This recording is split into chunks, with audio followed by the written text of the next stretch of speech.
This time on Daddy's Stories, there's a new story. This one's called Henry's Little Sister. Can you guess what it's about? It's a brand new book, look. It's only been taken out 2 times. Henry's little sister must be an elephant.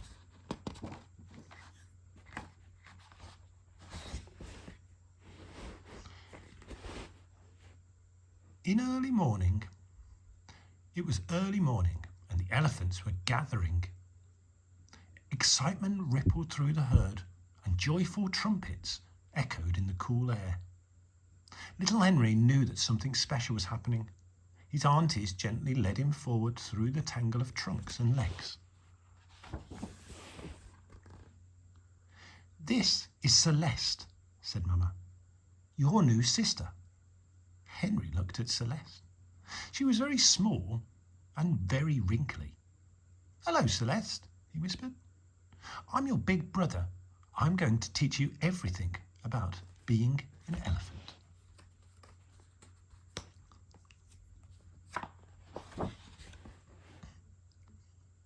As the sun rose, the herd stretched out across the plain, and Henry was ready with his first lesson.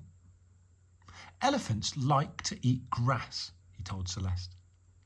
"We use our trunks to twist and pull it, just like this." "Ooh," smiled Celeste, throwing grass in the air.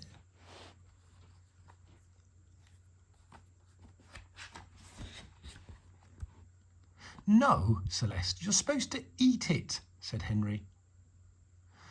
"Though you can throw dust over you to protect you from the sun, just like this." But Celeste wasn't interested in throwing anymore. No, she was gazing at the patterns in the sand.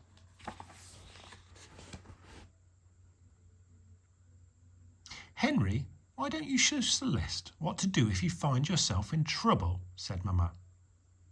Henry stuck out his ears and trumpeted as loud as he could. "Toot!" Celeste laughed and ran away wildly, flapping her ears. "She's not listening to me, Mama," said Henry crossly. "How will she learn if she doesn't listen?" "She's taking it all in, you see," Mama replied. At midday, the herd set off under the heat of the sun. "We are all looking for water," Henry told Celeste importantly. "If you hold your trunk up high, you can practice smelling for it." See ya. Said Celeste. "I smell sweet leaves." "You're supposed to be smelling for water," Henry thought to himself. Following the smell of the leaves, Celeste wandered off towards the trees. "Celeste, come back!" Henry called, hurrying after her. They're leaving their mummies and dads. Look.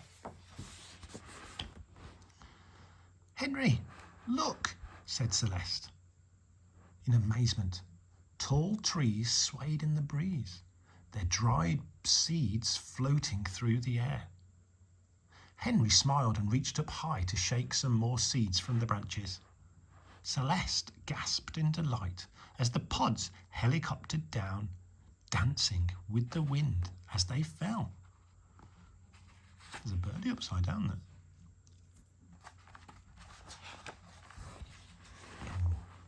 "Come on, Celeste," said Henry.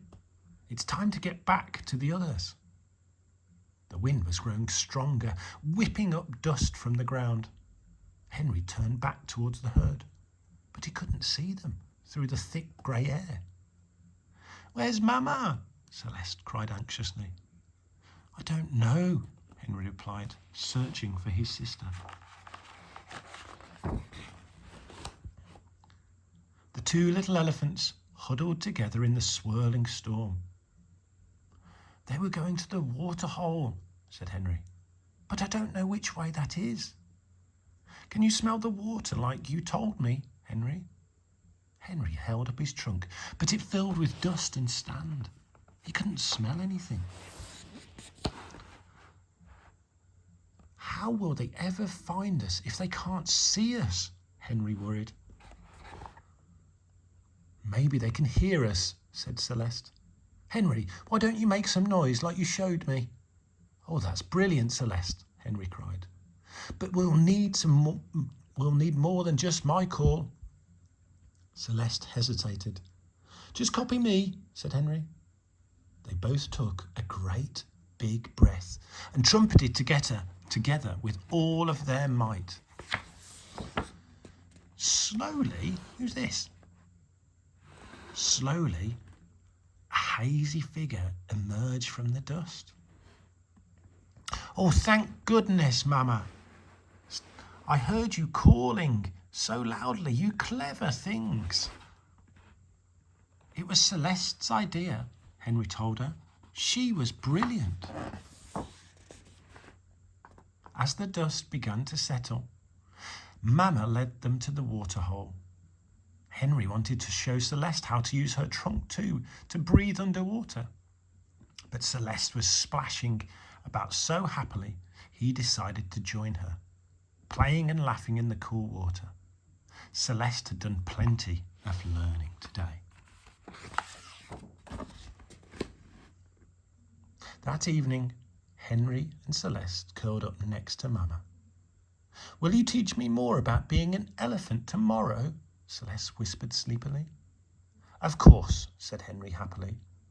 And let's do some more playing as well, he added, curling up beside her. Good night, elephants. The end.